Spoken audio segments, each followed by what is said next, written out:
In today's video, I'm going to teach you how to connect TradingView to your Whop profile. This is a quick and simple setup, and once it's done, your TradingView account will be linked directly to your Whop profile through the Connected Accounts section. If you're following along with me, it helps to already be logged into your Whop account before you begin, so the process goes smoothly. To get started, go to Whop. Once the site loads, make sure you're on your account and ready to access your profile settings. This connection is managed from inside your personal account area, so everything you needed will be just a few clicks away.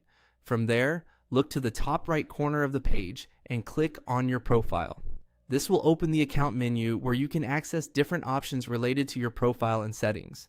If you don't immediately see what you need, just pause for a second and make sure you're clicking the profile area in the upper right section of the screen. After opening that menu, click the settings icon.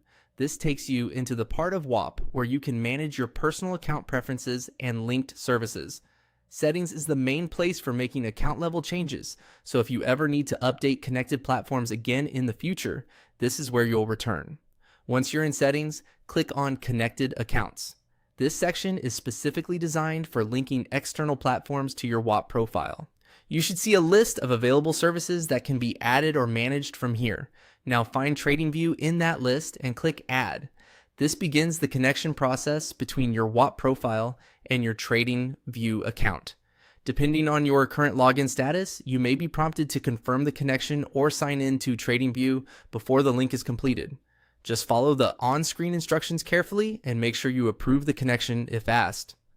After that, your TradingView account should be connected to your Whop profile. It's a good idea to stay on the Connected Accounts page for a moment and confirm that the status has updated properly. If it doesn't show as connected, right away, give the page a quick refresh and check again. And that's it.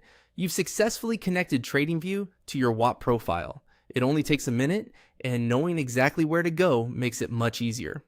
If you ever want to manage or update that connection later, just head back to your profile, open settings, and visit the Connected Accounts section again.